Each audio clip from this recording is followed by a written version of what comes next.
decided to rehome my bee Smithy into the enclosure I have my Arizona Blonde in, and put my Arizona Blonde into the tank that I have the Brachypelma Smithi in. The reason for doing so is that my Aphonopelma chalcodes, my Arizona Blonde, is a extreme burrower, and she or he really likes to burrow, and has made it so that her burrow is actually so big that she can't burrow anymore, and it's actually starting to collapse a little bit. And also I have to clean the tank a little bit, and because of her burrow I actually can't do that properly, and there was a little bit of an overwatering issue. So I took this time to put my smaller bee Smithy into the tank that I have my bigger Arizona Blonde in, and put the Arizona Blonde, which is the biggest tarantula I have right now, into my bigger tank. While doing so, I have also taken the liberty to have this be my first handling session with my Brachypelma Smithi. They're very calm, doing very well. Hasn't kicked hairs or freaked out or bolted. I'm just kind of resting on my hand right now. In a second, I will put them into this, which is just their old tank, and I'll put them in that until I get the Aphonopelma chalcodes, this bigger tank. It was a little bit of a struggle, but she was pretty calm the whole time. She didn't get injured at all, and she's doing quite well. So I am going to quickly get the Aphonopelma into the other tank. Sadly, her structure of her burrow was not good enough, like I was worried, to hold it up, and she got a little bit buried, but she unburied herself very quickly, and I was able to get her onto my hand. And she's a pretty calm spider, so I don't think this will be too bad. She is in her much bigger enclosure, and as you can see, she fits in this a lot better than the Smithy, who is surprisingly a lot smaller, and despite only being basically about an inch smaller, maybe a half of an inch. But yeah, now I'll get my bee Smithy into Aphonopelma. Right, this went surprisingly well with no escapees at all, and both tarantulas look to be really happy in their new tanks. Both of them are currently kind of just sitting around like, oh my god, we just got moved, but I expect that to change pretty fast. She was really fast to find a burrow, so I'm expecting her to go back into that same piece of cork and maybe even go into there, but for the most part, she is just chilling. I've decided that since that little cup that the Brachypelma was in temporarily is open and was originally a home for my bee Smithy, I decided that I will actually set it up and put my Vietnamese forest scorpion into there. So I think that that will be awesome as well. From this little tiny thing, which to be fair, it is not a very big scorpion yet, but it's getting there. It's growing. To this. Nothing crazy. Like I said, this will still be technically temporary since it's still growing. But as you can see, it's quite a bit of a floor space upgrade, and has a little bit of a hide now. Actually, kind of two. And I bet you it will like that a lot. This was fairly easy as well, and it immediately found the hide that I wanted.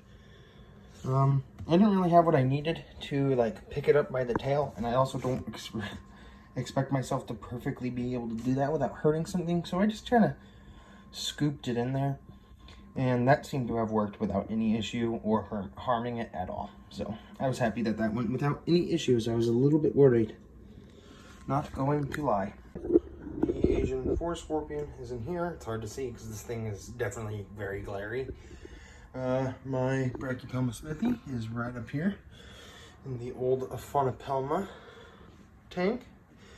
I've watered the non-chromatus, which is right there. It's hard to see, but those are its legs right there.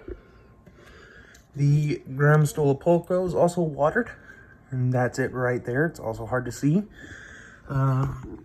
I overfilled the water on my sea versicolor, and as you can see, it hates it. It's pretty mad. I'm going to try to get some more plants for it, or like leaves or something for it to get up a little bit higher, start making a web tunnel. I do not know if they do that when they are younger, but I know later on it will make a web tunnel, and that is something I'm very interested in. The GBB got fed, so it's not out right now. It's eating in its hide, which is inside this little cork round, but I overfilled its water. The Aphonopelma chalcodes, my Arizona blonde, is also doing very well now. As you can see, just chilling out and figuring things out before I'm expecting her to go into this cork round and start burrowing. Excuse how sweaty I look. My room is currently like 70 degrees humid, or 70 degrees and around 78% humidity, and it is warm. I was watering down all of my like humidity dependent tanks, as well as doing the water with the the spiders. And as you can imagine, it makes the warm room humid. So yeah, but I hope you guys liked this little invert video. I don't do these too often because people tend to not like the invert videos, but I certainly love my inverts, and they needed new tanks today, so I decided to switch things around. Yes, it's going to stress the animals out a little bit, but they do need the proper hides, the proper tanks, and all of that. So I felt the temporary stress that my tarantulas are going to feel is probably going to be better, because my bee Smithy was way too small for that tank and was having struggle finding the food that I put in there, solely because the Brachypelma Smithi does not like to travel very much, as I've noticed. Or at least mine doesn't. Mine pretty much stayed in its hide, unlike my Aphonopelma, who my Arizona blonde liked to come out and explore. So I decided that obviously, it's also, my Arizona blonde's also obviously bigger than the Brachypelma Smithi, and so it made sense putting it into the bigger tank. But also, my Aphonopelma is really good at catching food, and my Brachypelma is not. And because of that, my Brachypelma Smithi was having some struggles eating, and was starting to get a little bit on the thinner side. So I'm hoping that this will also help with that. But also, I know that Brachypelma Smithis sometimes go on a little bit of a hunger strike, and they can be a little bit annoying with eating. So I'm not too worried it's not losing a rapid amount of weight or anything like that. It could also be in pre-molt, but it's been quite a while, so I'm not entirely sure. But I hope you guys like this invert video.